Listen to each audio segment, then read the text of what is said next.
Olá, pessoal, tudo bem? Sejam bem-vindos, sejam bem-vindas aqui no canal Planeta Agora. O meu nome é Denise Domingues, eu sou jornalista, eu sou editora do canal Planeta Agora, aqui no YouTube. Nós estamos também no podcast Planeta Agora Entrevista, no Instagram, @planeta.agora, e também temos uma parceria com o portal de notícias 692, @portal 692. Eu queria começar falando antes de conversar com a nossa entrevistada de hoje, qual que é a meta do canal Planeta Agora, né? E a meta é muito simples. A meta é falar sobre meio ambiente, né? Para falar no canal sobre meio ambiente, eu trago entrevistas com profissionais e pessoas envolvidas diretamente em temas como proteção ambiental, pesquisas, ações de sustentabilidade e tudo que envolve essa área, né? Mas o que eu mais quero, o que eu mais desejo que aconteça a partir dessas entrevistas é que o assunto meio ambiente passe a fazer parte da sua vida, do seu olhar, sabe, da sua observação, do seu papo, da sua conversa entre amigos, de pais e filhos, de avós e netos. Eu penso que a gente tem que tirar o meio ambiente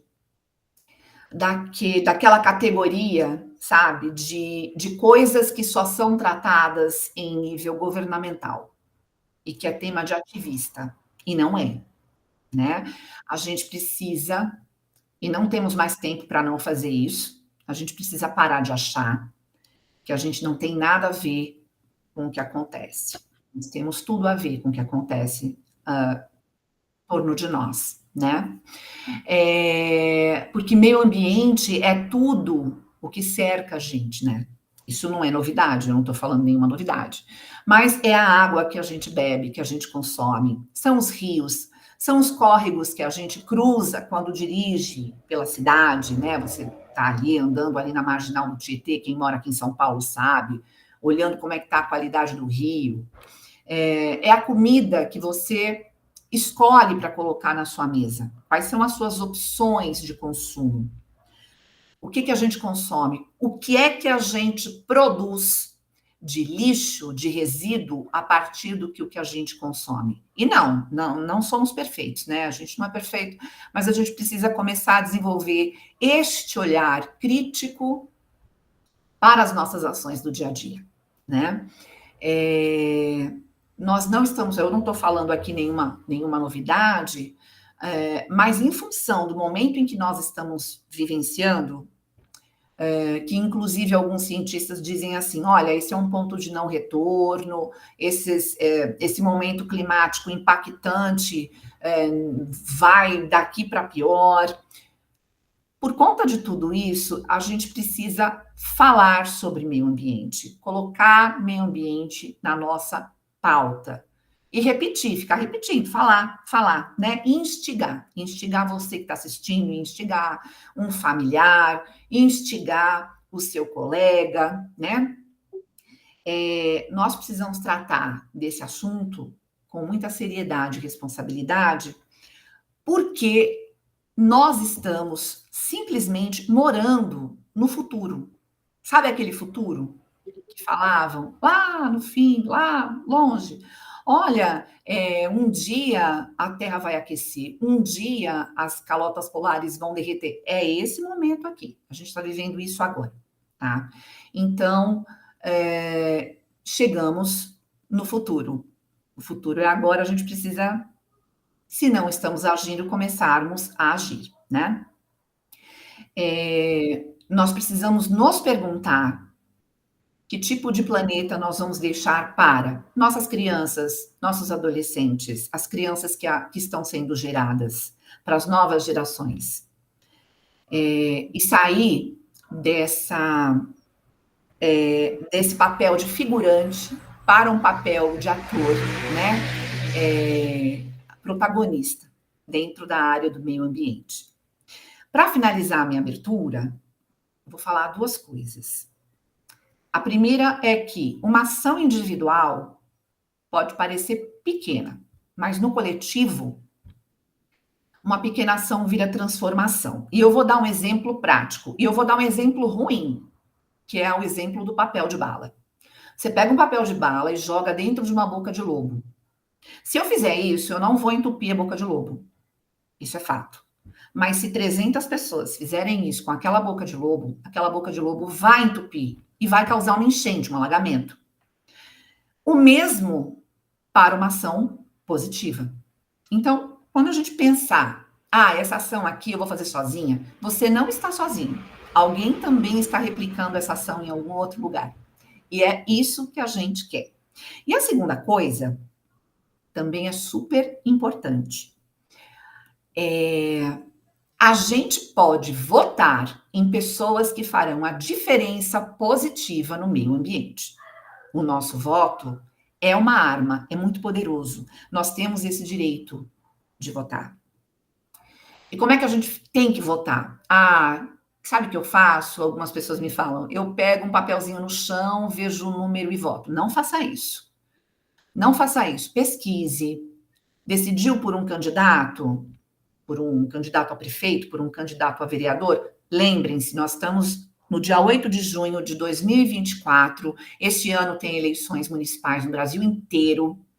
Vai atrás do seu candidato, da sua candidata, vai ler a plataforma de ideias que ele tem, ou que ela tem, né? Sabe por quê? Porque aí a gente não chora depois. Porque o voto coloca poder nas mãos das pessoas que são eleitas, e isso é muito importante.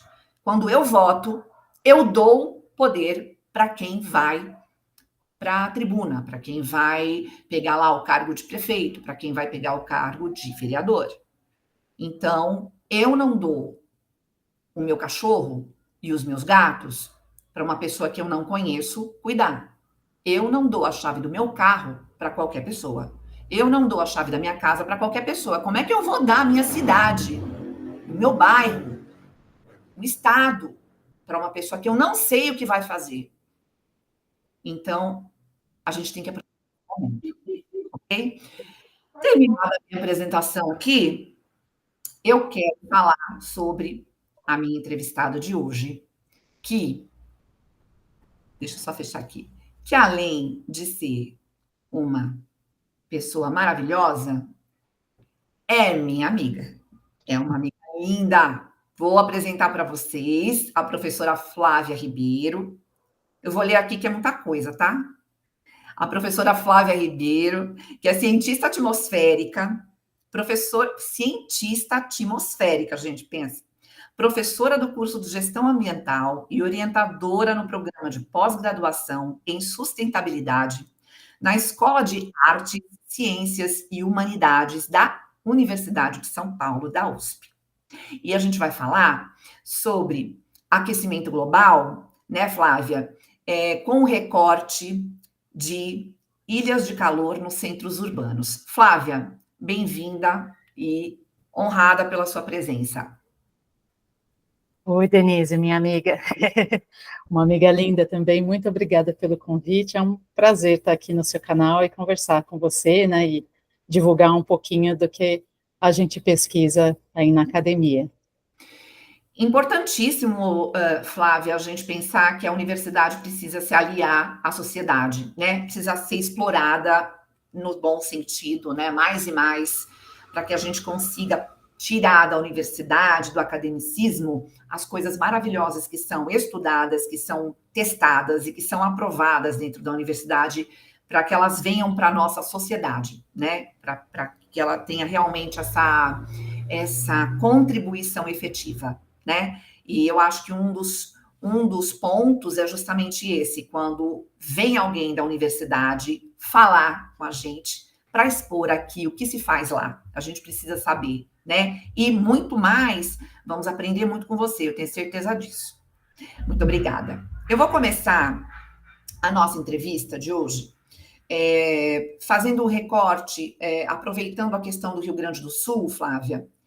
É óbvio que tudo está ligado ao aquecimento global, mas eu queria te perguntar uma coisa. Choveu horrores no Rio Grande do Sul, aconteceu tudo o que aconteceu. No mês de maio nós enfrentamos aí um mês difícil, né?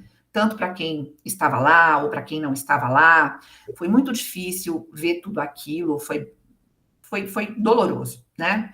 E, assim, os efeitos continuam lá, né? Nós estamos aqui, estamos distantes, mas eles estão vivendo ainda muitos dramas.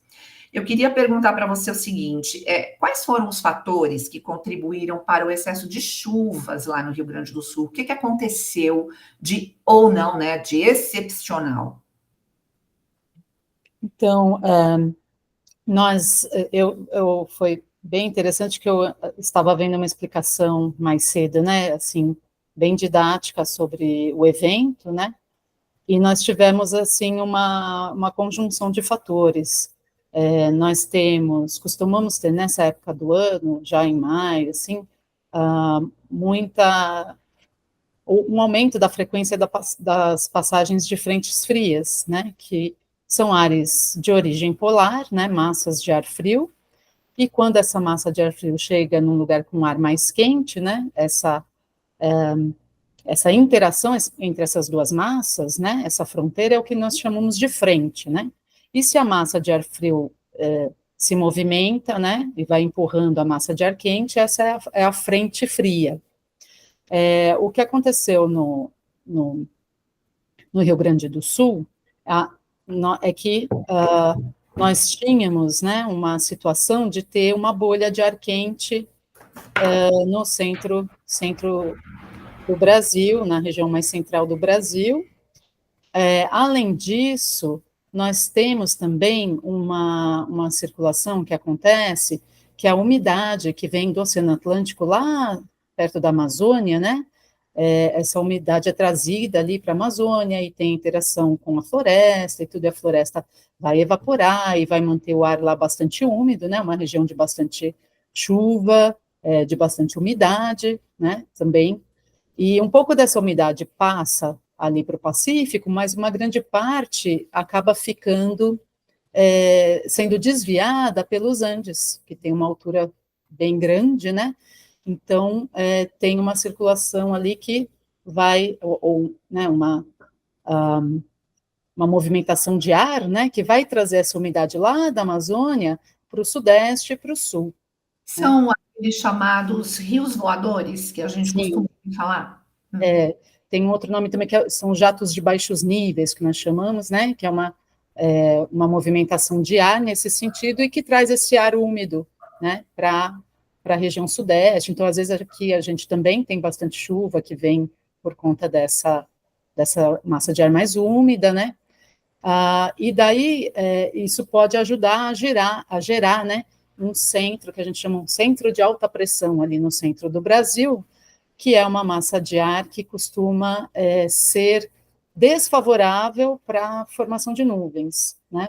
Então, tem uma tendência do ar de ter uma subsidência, que a gente diz, né, de uma movimentação vertical do ar de cima para baixo, né, então não é favorável a formar nuvens, né, e traz um ar mais seco ali, então acaba mantendo uma situação mais seca, mais quente nessa região que está sob esse centro. E daí lá no Rio Grande do Sul a gente tinha essa bolha aí que se formou por causa desse centro de alta pressão mais intenso do que costuma ser. Essa circulação trazendo umidade da Amazônia estava vindo num corredor muito estreito ali entre essa bolha de calor e uma frente fria, e essa bolha, como ela estava forte, ela impedia que a frente fria se deslocasse, né, que a massa de ar frio se deslocasse. Então foi uma junção aí de fatores, ainda no ano de El Niño, né, que é um fenômeno que tem uma periodicidade aí de alguns anos, né, varia um pouco, mas em torno de 7 anos, mais ou menos. Então, foi uma conjunção aí desses fatores que criou esse evento até então único, né? Desde que a gente tem registro, é um evento único que... Um evento único, né, com, assim, chuvas torrenciais que ultrapassaram, sei lá, 300 milímetros em, sei lá, 2, 3 dias, coisa maluca mesmo. Sim, então realmente, né, você tinha alimentação aí para ficar chovendo, né, porque à frente, essa massa de o ar frio é mais denso, mas ele vem por baixo e ele levanta o ar quente, então esse ar quente subindo, né, favorece a formação de nuvem, ainda vindo esse ar úmido da Amazônia, então você tinha todos os elementos para ficar chovendo, chovendo, chovendo. Um caldeirão perfeito, né, Flávia? Ai, é Sim. complicado. Realmente foi um evento muito chocante, mas, como dizem aí vocês, cientistas, né, nós estamos no. Alguns cientistas, inclusive, foi o que eu falei antes, falam assim: estamos num ponto de não retorno. Alguns outros cientistas já dizem que não, que pode haver sim como dar uma estancada no processo, enfim, né? Agora as coisas têm que ser tratadas com muita seriedade, né, por parte de quem, não só dos cientistas, mas principalmente de quem faz a gestão pública. Sim, sim. Assim, o clima e mesmo o tempo, né, são fenômenos muito complexos, né, então a gente na ciência, a complexidade, uma das coisas é que quando você junta elementos, né, a soma não dá só a soma daqueles elementos, a gente vai ter outros processos que vão ser criados quando você junta esses elementos, então a gente tem bastante complexidade nos sistemas climáticos. Então, a gente tem, né, essas previsões, a academia vem estudando, vem se esmerando em melhorar as previsões, em diminuir as incertezas, de saber o que vai acontecer com o clima, mas precisar exatamente onde e quando vai acontecer determinada fenômeno e quanto vai chover a mais do que o normal, ou quanto exatamente vai chover a menos que o normal, ainda é muito difícil de prever, né? Mas o que se sabe realmente é que sim, a tendência é que eventos extremos, sejam de seca, sejam de chuva, vão ser mais frequentes e mais extremos. E uma hora pode ser num lugar, outra hora pode ser em outro lugar que eles vão ocorrer. Então, não tem que ser uma preocupação só do Rio Grande do Sul de se preparar para eventos extremos, né? Todas as cidades têm que estar preocupadas com o que nós chamamos de adaptação às mudanças climáticas, né? E há sim, medidas de adaptação, inclusive que cientistas, mas também outras pessoas estão trabalhando, que podem ser aquelas que a gente diz que, bom, eu não tenho certeza que vai chover tanto assim em São Paulo, mas eu posso tomar medidas que, mesmo que não aconteça a mesma coisa que aconteceu no Rio Grande do Sul, nós vamos melhorar o nosso clima na cidade, de toda forma, então vale a pena investir nessa mudança, porque ela vai ser benéfica de todo jeito. É uma mentalidade de prevenção aliada à pesquisa intensa e contínua. Exatamente. Ótimo. Flávia, vamos começar a falar então especificamente das ilhas de calor, e assim, eu vou fazer como uma criança de quinta série. O que são ilhas de calor, professora? Exatamente, é um conceito, né, que não é tão, assim, está começando a aparecer um pouco mais aí nas mídias, mas não é tão difundido, né. As ilhas de calor porque as áreas urbanas, em geral, né, já há várias décadas, né, que vem se medindo a temperatura, umidade, né, as variáveis, né, da atmosfera, e percebe-se que as regiões urbanas são, em geral, mais quentes do que as regiões não urbanas que estão no entorno, que, para simplificar, a gente chama de regiões rurais, né? Então, para ter esse contraste entre o que é urbano e o que é não urbano ou rural. Então, a gente percebe que essas regiões têm temperaturas maiores do que o entorno. Então, Ou isso seja, né? Desculpa, só para ilustrar, uma região urbana é aquilo que a gente efetivamente pensou aqui na cabeça, é aquele monte de prédio, aquele monte de casa, muito asfalto, muito carro, tudo junto formando esta ilha de calor. Exatamente. Então, quando a gente muda, né, um ambiente, né, então nós tínhamos um ambiente vegetado, pode ser uma área de mata, né, ou de algum outro tipo de bioma, cerrado, mas você tinha um ambiente natural, e conforme a gente põe asfalto, constrói prédio, né, vai mudando as características da superfície, isso tem um impacto no que a gente chama de balanço de energia, né. Então, quando o sol bate numa superfície vegetada, né, essa energia do sol, ela vai ser uma parte é refletida de volta para a atmosfera, mas uma parte vai sendo absorvida, né? E você tem uma série de fenômenos e processos que acontecem na região vegetada e que vai passar pela vegetação. A vegetação também vai absorver, né? O solo vai absorver e vai ter, vai evaporar o que tiver de água, né? Vai ter a evapotranspiração das plantas. Então, tem outros processos que vão acontecer. Quando a gente tem a superfície urbana, muda um pouco esse balanço de energia. Então, em geral, as superfícies urbanas, né, então um edifício, uma casa, eles não fazem evapotranspiração, por exemplo, né, então eles não vão usar a parte da radiação solar que as plantas usam ali para esse processo, né, e que acaba ajudando a aumentar a umidade do ar. As superfícies construídas não vão fazer isso, elas vão usar, então, uma parte maior da energia para se aquecer, né? Então, isso é uma das coisas que aquece aí as superfícies construídas. Outra coisa é que tem diferenças, né, assim, físicas, de alguns, não vou ficar aqui falando muito detalhe dos processos físicos, né, mas então vai tendo uma diferença de como a energia é ou absorvida ou refletida, né, e isso acaba tendo um impacto na temperatura do ar. E mais uma coisa, né? Nas áreas urbanas, a gente também usa bastante energia. Então, essa energia, eventualmente, se dissipa em calor. Então, esse Você calor, está né? falando, desculpa, você está falando de energia elétrica?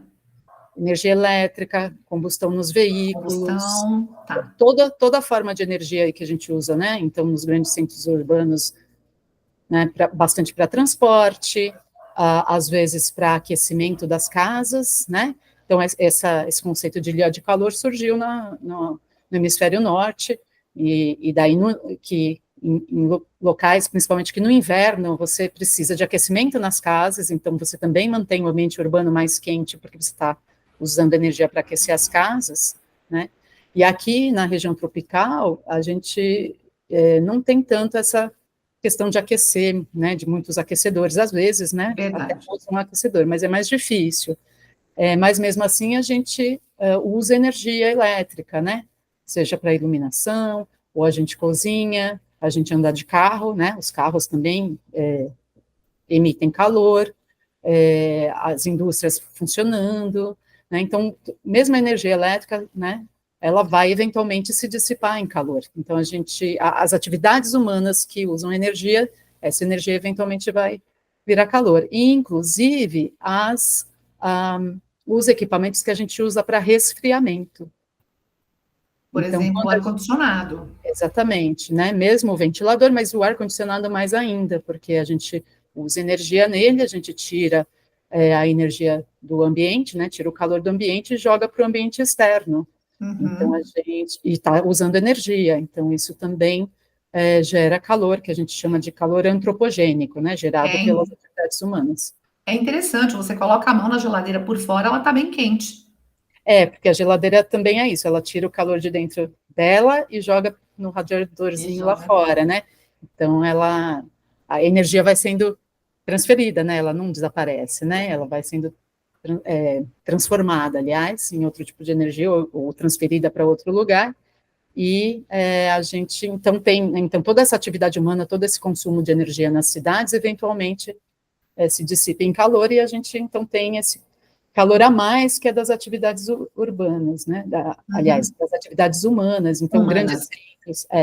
grandes centros Uhum. tem muita gente, tem muito carro, muito transporte, muita indústria, aquecimento ou resfriamento nas casas, né? Isso também produz uma energia extra na área urbana que na rural não é tão, ou quase não é.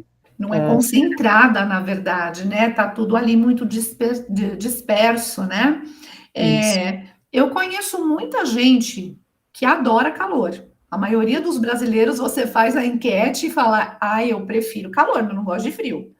Mas esse calorão que deu aí nesses últimos meses que a gente enfrentou, do final de 2023 até há poucos dias aí, deixou até quem gosta de calor saturado, né? Porque assim, você coloca o ventilador, ele não dá conta, ele te manda um bafão quente. Você liga o ar-condicionado, você tem que colocar lá no 17, senão não vai fazer efeito. Você entra no carro e você liga o ar-condicionado e abre o vidro ao mesmo tempo, fecha o vidro, você não tem muito o que fazer, né? Teve um dia, eu vou até contar uma experiência minha, muito rapidamente. Eu peguei o carro 2 horas da tarde, num dia desses, saí da minha mãe, eu andei acho que uns 8 quilômetros da minha mãe até não sei onde eu fui. Quando eu parei o carro, que meu carro tem ar-condicionado, eu não saí do carro, eu abandonei. Eu saí correndo do carro, porque o calor estava insuportável dentro do carro, mesmo com o ar-condicionado ligado. Então, assim, esse calorão, que já é uma coisa que acontece muito nos centros urbanos, com esse aquecimento global, tá piorando, né, Flávia? Tá piorando. E o que a gente faz? Então, tem já muitos cientistas fazendo estudos para ver como é que vai ser essa interação, ou já tem alguns estudos que apontam, inclusive, que é uma sinergia, então tem um aumento que não é só somar o aquecimento global com a ilha de calor, né? Pode ter uma sinergia e potencializar ainda mais o calor nos centros urbanos, né? Porque esse calor que a gente passou, é claro, a gente tem, né, na atmosfera a influência de fenômenos de várias escalas, né? Então, a gente tinha essa bolha de calor, esse centro de alta pressão, que é uma escala que a gente na meteorologia chama de escala sinótica. E a ilha de calor é uma escala menor, né, que a gente chama de micro para mesoescala. Mas eles interferem um no outro, né, esses fenômenos, eles interagem e acontecem ao mesmo tempo. Então, a ilha de calor em si, ela pode não ser um problema, como você falou, às vezes no inverno é mais gostosinho, a gente está num ambiente um pouco mais quente, né?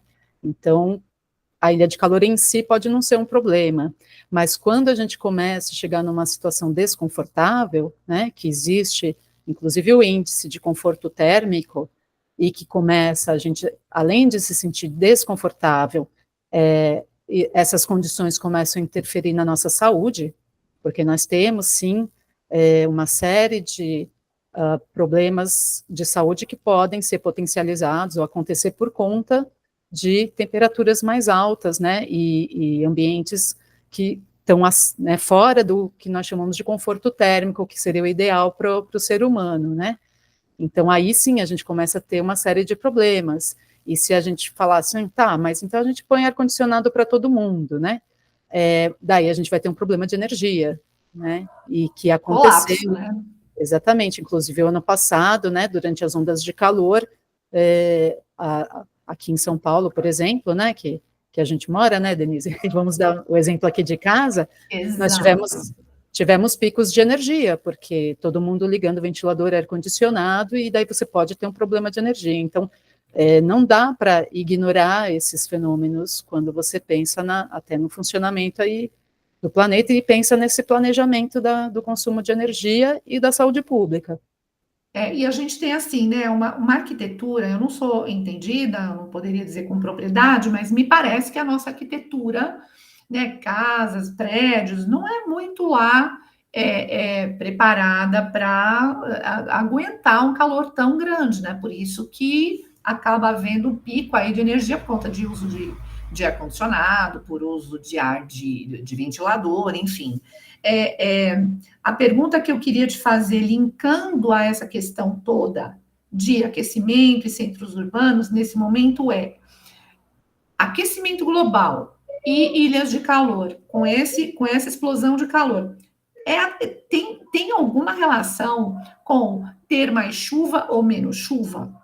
Ou seja, estaríamos, por exemplo, nós aqui em São Paulo, mais expostos a um clima desértico, sendo um pouco exagerada? É uma excelente pergunta e tem já pesquisadores investigando. Eu conheço um trabalho que viu que, dependendo assim das condições, como eu falei, sinóticas, né, dependendo de algumas condições atmosféricas de maior escala, mostrava que a ilha de calor aumentava a chuva, né, mas aumentava nesses eventos. Não quer dizer que que a chuva em São Paulo vai sempre aumentar, né, por conta da ilha de calor. Enquanto a gente tem esse fenômeno de ilha de calor, como eu falei, né, que no balanço de energia, se vai mais energia para aquecer as superfícies, vai menos, né, para a gente evaporar, e se você tiver menos árvore para fazer evapotranspiração, né, menos vegetação para fazer evapotranspiração, as cidades tendem a ser também mais secas que o seu entorno, né, o ar tende a ser mais seco que o entorno.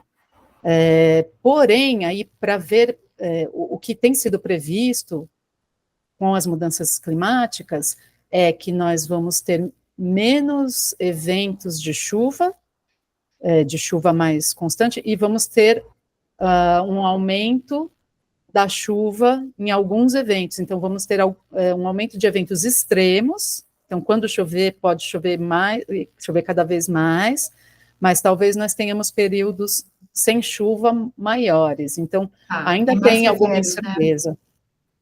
E mais severos. Daí quando chover, né, pode ser um evento mais extremo, e talvez a gente fique entre esses eventos extremos de chuva mais tempo sem chuva. Então, ainda há alguma, né, incerteza aí exatamente, né, como que vai ser, mas a tendência parece ser essa. Então, a tendência seria extremar, se é chuva, é dilúvio, e se é sem chuva, é quase deserto. É isso que tem sido apontado para o Sudeste aqui, para a gente, né, para essa região. Flávia, como cientista atmosférica, como é que você pensa, como que você vê que as ilhas de calor precisam ser tratadas daqui para frente, que afinal de contas não dá mais tempo para ficar perdendo ali, né, terreno para clima extremo. O que você acha que deve ser feito de prática para mitigar esses efeitos? Existe alguma coisa para ser feita, afinal? Sim, foi interessante que você falou um pouco da arquitetura, né? Não é a minha área, também não sou nem um pouco especialista, mas tem muitos arquitetos que estudam clima urbano, né? E que desenvolvem também pesquisas de como que tem que ser as edificações e como a gente pode potencializar aí as edificações para que haja conforto térmico sem ter que consumir tanta energia para transformar ali o ambiente, né? Além disso, o planejamento urbano é muito importante, né? Mas só um ponto bem importante, assim, talvez a ilha de calor não seja um problema necessariamente, mas o desconforto térmico é. Então, a gente tem que se preocupar bastante com essa questão do desconforto térmico, com os efeitos na saúde, né? Então, pessoas que já têm algum problema cardiovascular sofrem muito com calor, pessoas com doença renal crônica também têm problemas com calor extremo, né, e tem cada vez mais estudos aí sobre o impacto na saúde. Então, nós temos que pensar, né, no planejamento urbano para que a gente não tenha uma ilha de calor exacerbada, principalmente quando já está numa temperatura mais alta, que já está causando desconforto, né? Tem tido muitos estudos na linha de nós melhorarmos a arborização nas cidades, né? E como eu falei, tem algumas soluções, inclusive, que podem trazer o que a gente chama de co-benefícios, né? Então, se você aumenta a arborização, você pode ajudar a ter mais sombra, a diminuir a temperatura do ar, você pode ajudar a aumentar a umidade do ar, se isso for interessante, né? E você vai ter outros co-benefícios, né? Porque a gente sabe que tendo vegetação vai atrair animais, insetos, você começa a ter um ambiente mais propício para ter um ecossistema mais diverso, né? E que para o planeta isso é muito bom. Além que as árvores ajudam aí, claro que uma arborização urbana, quando você compara com a emissão, né, de gases de efeito estufa, não vai ser a arborização urbana que vai conseguir combater, né, a emissão do efeito estufa, mas já ajuda, além dela também ter alguns benefícios, até de barrar um pouco o ruído, barrar um pouco a poluição, né, dos ambientes que nós vivemos. Agora, tudo sempre tem que ser feito com cuidado, né? Não é qualquer árvore que nós podemos plantar, e não adianta plantar árvore e não cuidar. Nós temos muito problema também quando nós temos quedas de árvore, né? Inclusive, infelizmente, com fatalidades, né? Então, não adianta só plantar e não cuidar, e também não é qualquer tipo de árvore. Tem, inclusive, cartilhas por aí de como deveria ser feita essa arborização. A Prefeitura de São Paulo, por exemplo, né, fez um plano de arborização urbana que foi recentemente aí entrou em vigor recentemente. Então, assim, é possível, se a gente tiver um ambiente urbano planejado de uma forma que não deixe a intensidade da ilha de calor muito grande, já é uma coisa bem interessante para a gente ter, inclusive, outros benefícios até em relação à chuva, porque para você ter as árvores, você vai ter um chão mais poroso, que vai ajudar, né, a absorver água de chuva, né? Então, os solos esponja, né, que já está se falando muito, isso já é Sim. muito usado na China, em outros lugares, enfim. Sim, a gente, assim, tem soluções que passam aí pelo planejamento urbano que a gente consegue ter cidades menos aí, que potencializem menos o efeito da ilha de calor. Menos Trazem vários, impermeáveis, né? também, então, assim, trazem vários outros benefícios, né? Então, se a gente Uhum. conseguir achar soluções aí que trazem vários benefícios, é melhor. Mas, como eu falei, sempre com cuidado para a gente não ter problemas com isso e continuar os estudos, porque a gente sempre pode descobrir novas coisas, né? Às vezes até uma solução que a gente acha que tá boa, a gente pode descobrir uma melhor, né? Então, continuar aí os estudos para a gente ver o que dá mais efeito. Na verdade, o que você está falando é uma linha de trabalho transversal, né? Onde você vai juntar urbanistas, arquitetos, pessoas ligadas ao meio ambiente para fazer um estudo geral daquela localidade específica, por exemplo, porque o que serve para uma cidade no Rio Grande do Sul, que está próximo do nível do mar e tem uma hidrografia muito mais rica do que uma outra que está fora desse ambiente, que está longe da praia, cada uma tem a sua própria, tem que ter a sua própria, vamos dizer assim, identidade dentro dessa transversalidade, né? Isso, exatamente, né? Você tem características diferentes e até um pouco de clima e de biomas. Então, o que você vai fazer, né? O que você vai usar como solução depende também de um estudo ali do local. Eu queria falar com você, Flávia, agora sobre uma questão que impacta a nossa vida. Por exemplo, aqui em São Paulo, que é uma megalópole, né? A gente vê um avanço constante, não é de hoje, da construção civil, mas parece que tem momentos que é maior, assim, porque você olha para um lado, num dia não tem prédio, no dia seguinte ele está pronto, tem 300 famílias morando lá, né? Então, o que acontece? Você tem inúmeros bairros e áreas em São Paulo onde você tinha antigamente, ou há pouco tempo atrás, um volume de casas com uma certa quantidade de famílias, e de repente aquelas casas sumiram e deram lugar a prédios imensos de apartamento. Então, se lá naquele lugar, eu vou dar um exemplo bastante fictício, você tinha 200 famílias, lá com aquelas torres de prédio, você vai ter, sei lá, 1.000 famílias, né? Eu queria que você explicasse um pouco para a gente, comentasse um pouco sobre o impacto que isso causa dentro da área urbana e qual é o impacto que isso dá na questão da ilha de calor. Por quê?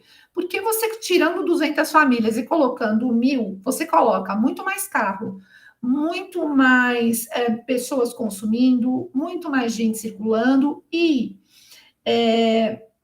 com relação às construtoras que vão lá e sobem esses prédios, o que é que elas podem fazer para contribuir com aquele entorno, não só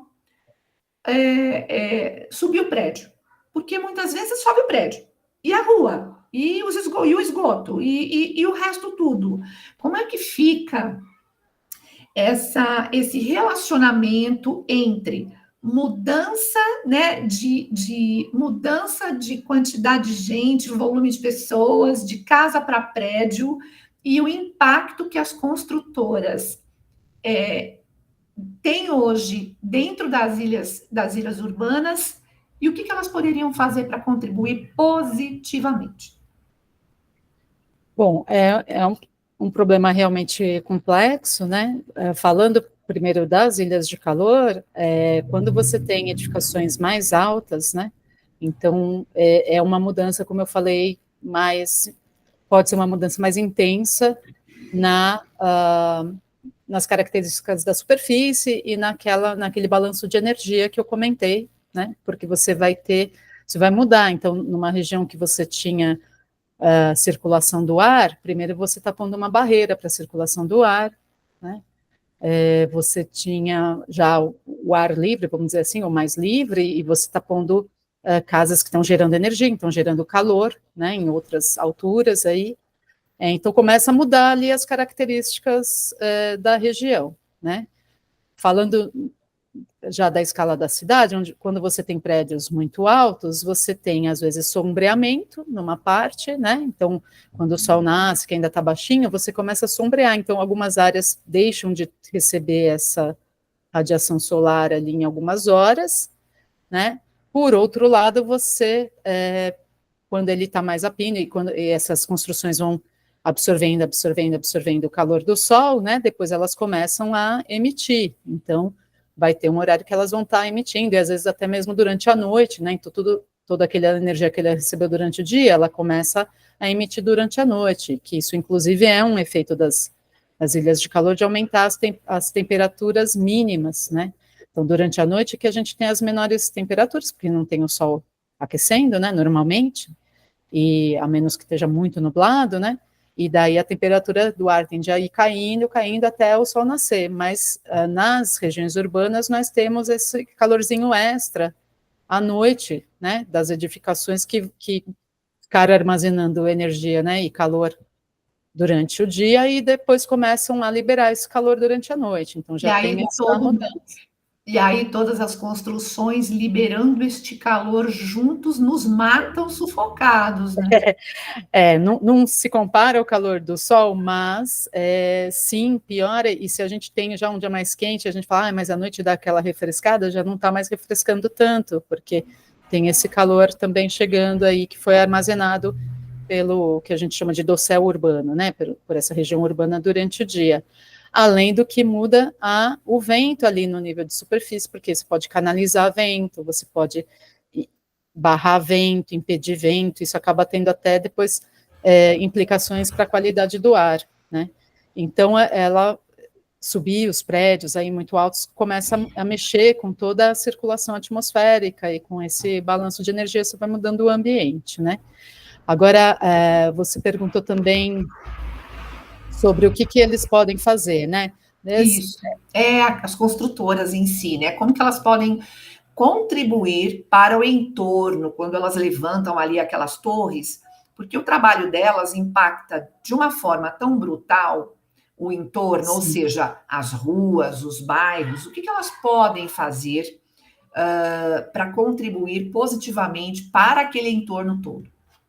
Então, são vários impactos, né? E aí, combinados, eu provavelmente não vou saber falar de todos, né?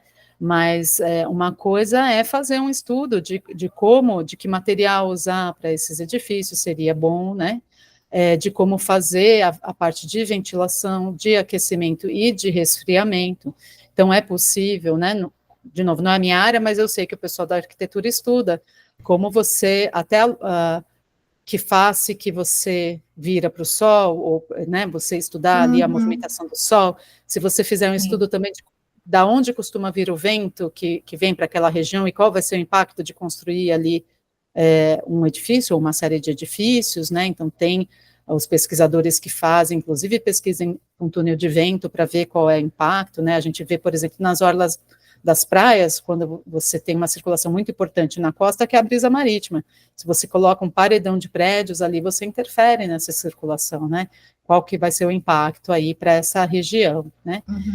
Então, assim, fazer poderia ter até algumas diretrizes, né, de como fazer, que material usar, né, como fazer a janela. Uma dica que eu aprendi com um pesquisador muito importante nessa área, o professor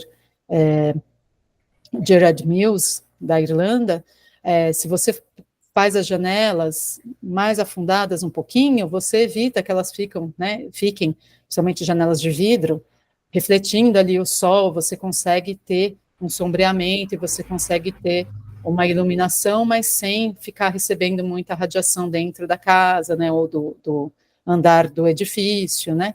Então, tem sim bastante estudo, eu acho que às vezes o dinheiro fala mais alto, e ao invés de um planejamento urbano mais bem feito e um cuidado maior de evitar futuros gastos com energia, se você faz de uma forma que você potencializa o resfriamento pelo próprio vento que está aí na natureza, que você não precisa ainda pagar por ele, né? Você acaba querendo economizar na hora de construir e depois você tem custos maiores. E se isso, né, se cada um faz por si, não é assim, né? Nós temos legislação, mas ela ainda não está, acho que, super adequada, levando em conta tudo isso que a gente já sabe, né? Para que as construções combinadas, né? Porque também não adianta você falar, o meu prédio está desse jeito, não sei o quê, mas se depois vai ter outro prédio, ou vai ter outra construção, né? Então, se essas construções combinadas estão planejadas de forma que a gente está usando de forma adequada, não está prejudicando os outros, né? Uhum. Além disso, tem outras coisas que não são bem a minha área aí, mas que a gente vai ter um aumento de consumo de energia, a gente vai ter mais gente na rua, talvez uma necessidade ali de transporte. A própria poluição, né, por conta de combustível, Tratamento porque de cada esgoto. apartamento, a depender do tipo de prédio, o apartamento pode ter uma vaga de garagem ou pode ter duas, né? Sim. Dependendo do padrão do prédio, ele pode ser um padrão alto, você pode ter duas vagas de garagem por apartamento, e aí multiplica isso por sei lá quantos apartamentos, prédios, né?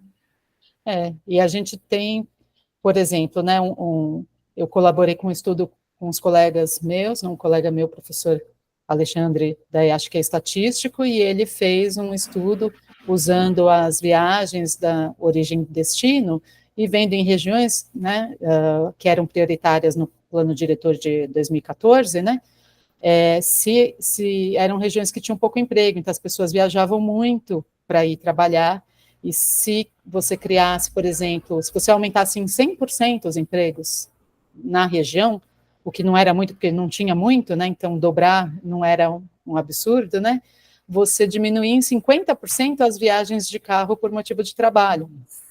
E daí você não precisa andar tanto, além de você ter uma qualidade de vida melhor, porque você não vai passar 2, 3 horas no transporte ou no carro, você está evitando emissão de poluente, né? Me ocorreu uma pergunta agora, que eu não tinha pensado, mas eu gostaria até de fazer. Você falou de, né, diminuir as viagens de carro, diminuir a 50%. A gente viu alguma coisa assim impactante na época da pandemia, né? Que ninguém usava carro, ficou todo mundo em casa. Claro que aquilo não é um exemplo que a gente queira repetir, mas a gente percebe que existe sim um impacto, vamos dizer, positivo nessa questão quando diminui-se a emissão de combustíveis fósseis aí no ar. Sim, com certeza houve uma redução, né, nos períodos de lockdown de emissão, tanto de gases de efeito estufa, quanto de poluentes atmosféricos, né, que os veículos a combustão emitem também bastante poluente atmosférico. Aqui em São Paulo é muito importante a contribuição dos veículos para a qualidade do ar, né. Então, se você consegue ter uma redução nessa atividade, né, daí você consegue também evitar aí emissões, né. A dependência, né, do carro, do automóvel, investimento em transporte público de qualidade que te leve mais longe com qualidade, né, com assim eficiência, porque realmente nós estamos numa cidade imensa como São Paulo e às vezes a gente mora num lugar há, sei lá, 40, 50 anos, não conhece um bairro que está, sei lá, Eu moro na zona leste, então você mora na zona norte. Talvez eu nunca tenha passado no seu bairro.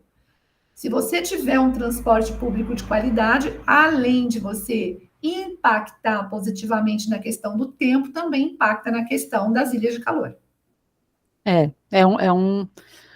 Realmente a gente vai puxando o assunto, vai puxando outros, né? Mas assim, uma melhor distribuição de equipamentos pela cidade, você também otimiza o transporte na cidade, né? Então, se a gente tivesse uma distribuição mais equânime de equipamentos de cultura, de saúde, de educação, né? A gente vai melhorando um pouco a vida na cidade, que São Paulo realmente é uma cidade muito grande que acaba trazendo uns problemas também de ordem muito grande aí, né? E muito só um grande. comentário, já que eu falei de pesquisas de colegas, né? A pesquisa também dos professores do EAG, professor Amauri e de um aluno dele, que hoje é professor no Mato Grosso, que mostrou que o calor antropogênico gerado pelos veículos em São Paulo é muito importante, né? Principalmente durante o dia que a gente tem maior tráfego. Então, se a gente também reduz um pouco, né, esse deslocamento, esse uso dos motores a combustão aí nos veículos, a gente reduz o calor na cidade. Sem dúvida. Flávia, para terminar, eu queria te fazer uma pergunta assim, de caráter muito prático com relação à nossa participação enquanto atores numa cidade, né? Então, por exemplo, o que que eu, uma cidadã comum, uma pessoa que está assistindo a gente também, pode fazer no dia a dia para contribuir para a diminuição dos efeitos da ilha de calor na cidade? Será que a gente consegue fazer alguma coisa? O que que eu posso fazer em casa, no meu trabalho, no meu percurso, do meu trabalho, da minha casa para o meu trabalho? O que que eu posso fazer? Como é que eu posso contribuir? Pois é, eu acho que há coisas que a gente pode fazer num nível mais pessoal, né? E a gente pode tentar contribuir aí também para a comunidade, né? Vamos dizer assim, num nível, numa escala aí de comunidade, né?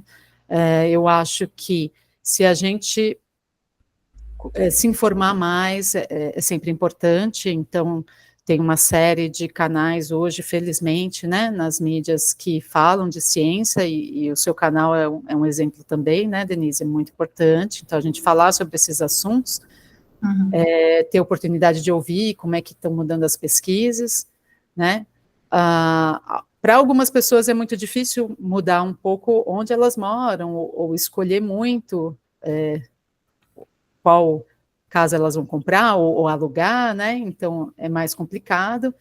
Mas se a gente puder evitar de vez em quando sair de carro, ajuda um pouquinho, né? Um pouquinho, né? Acho que também você falou no começo, né, da questão da gente escolher bem em quem a gente vai votar, mas também acompanhar qual foi, né? Se for eleito o nosso candidato, acompanhar o que ele vem fazendo, né? Não adianta só prometer, né? Mas também ver como é que isso está agindo. Cobrar efetivamente, né? Sim, nós temos às vezes oportunidades de participar de audiências públicas, né? Então, às vezes, quando vai ser discutido o plano de arborização, porque a gente não vai lá numa audiência pública se a gente tiver oportunidade, né? Disponibilidade, dar a nossa opinião ou ouvir qual é a opinião, o que está sendo discutido, o que parece ser importante, né? Também cobrar, né? Porque às vezes nós temos planos muito bons, mas que demoram a realmente ser aplicados, a serem seguidos, né? E também a gente pode fazer isso. Fora as ações sempre de cidadania, de tentar não estragar a vegetação urbana, né? Como você falou, tentar fazer a nossa parte de não sujar, isso é sempre importante, né? Então, pensar que a gente, que o que a gente faz, né? Assim, eu falei das escalas, mas na atmosfera não tem barreiras, nem administrativas. Então, né? Se você queimar, pode ser que não está indo para sua casa, mas está indo para a casa do vizinho, né? Então, e às vezes alguém queimou em outro lugar e vem na sua casa, né? Não tem barreira, né? Então, a gente tomar cuidado aí com as nossas ações e ter esse senso de comunidade, acho que ajuda, né? Replicar esse individual para o coletivo, né, Flávia? Exatamente, o que a gente quer para a gente, né? A gente quer um ar bom, a gente quer uma temperatura agradável, né? E hoje em dia a gente precisa também começar a se inteirar do que seriam medidas de mitigação dos eventos climáticos extremos aí, ou das mudanças climáticas, né? Como a gente pode se prevenir, cobrar um pouco mais de preparação, de prevenção, né? Porque agir depois que acontecem os problemas, né? Claro, é super importante, a gente precisa também desenvolver essa capacidade de resposta rápida e eficiente, eficaz, né, efetiva, mas a prevenção vai evitar, né, essas perdas. Então, se inteirar e começar a pensar mais em ações de prevenção e de que a gente chama de adaptação a essas mudanças climáticas. Excelente, Flávia. Olha, eu amei o papo. Por mim, eu ficaria aqui mais um tempão conversando, hein? Minha cabeça Eu não para também. de pensar. Mas vamos chegando ao fim dessa entrevista. Eu queria primeiramente agradecer você demais pelas contribuições, pela sua dedicação, que a gente conhece bem, né? O tanto quanto você se dedica, o tanto quanto você vem fazendo essa estrada, né? Percorrendo essa estrada acadêmica. Então, muito obrigada, como cidadã, como amiga, como admiradora mesmo. E eu Eu queria. quero... Pode falar, pode. Não, eu só queria terminar falando que eu vou abrir um espaço para você deixar os seus recadinhos aqui, que eu sei que você tem. Isso. Bom, primeiro agradecer, foi uma delícia conversar, né? É o tema que eu trabalho, eu gosto de falar sobre ele. Até me aventurei aí em algumas outras coisas que eu sei que meus colegas estão pesquisando, né? Porque a gente faz um pedaço. Imagina eu me aventurando. Vai com fé. Então, a gente pesquisa um pedacinho, mas o importante é isso, a gente ir aprendendo também com os outros, né? Tentar dar nossa contribuição, quem sabe soma com os outros, né? E eu queria fazer um convite para todo mundo que estiver assistindo, para você também, Denise, que nós vamos ter, né, como eu trabalho no programa de pós-graduação em sustentabilidade, nós fazemos todo ano um seminário interdisciplinar de sustentabilidade. Esse ano, se vocês pesquisarem, né, o CIS, né, Seminário Interdisciplinar de Sustentabilidade 2024, do Programa de Sustentabilidade da EASH, né, que é a Escola de Artes, Ciências e Humanidades, a gente fala EASH, da USP, vocês vão achar a programação, então, a partir de 25 de junho, né, então, esse mês ainda, no fim do mês, nós vamos ter 2 palestras, na verdade, é uma palestra e um café com debate, e vamos ter mais 2 mesas redondas, então, com pessoas especialistas, que trabalham na área do meio ambiente, discutindo diversos temas da sustentabilidade, né? Então, como eu falei que é bom a gente sempre se informar, acompanhem lá, se inscrevam para receber, né, o convite e o link das palestras. É online, né? É online, então vocês vão Mas conseguir esse acompanhar café tudo é pelo online, YouTube. mas o café também é online? Como é É que vai fazer online. para tomar esse café? Pois é, prepara o seu cafezinho, cada um Ah, prepara o tá seu. bom. Eu já tenho até, eu já tenho até caneca, ó, Ah, gente. que caneca linda. Tá aqui. Tá ótimo. Depois você me passa tudo direitinho que eu vou colocar na descrição, vai ficar tudo na descrição, tá? E aí a gente termina a nossa entrevista hoje, mas eu já deixo um convite para você voltar de novo, tá bom? Tá bom, Denise, muito obrigada. Obrigada eu. Vai embora não, viu? Espera só um pouquinho aqui. Eu queria agradecer vocês que estão aqui com a gente assistindo essa entrevista. Foi um grande prazer entrevistar a Flávia e eu tenho certeza que ela deve ter contribuído demais para nossa, não só para o meu, mas também para o seu entendimento, para a sua educação climática, com todas essas informações fantásticas que ela trouxe para a gente. Obrigada, viu, Flávia? Um beijo para vocês e a gente volta com a próxima entrevista muito em breve, ok? Beijo para todo mundo.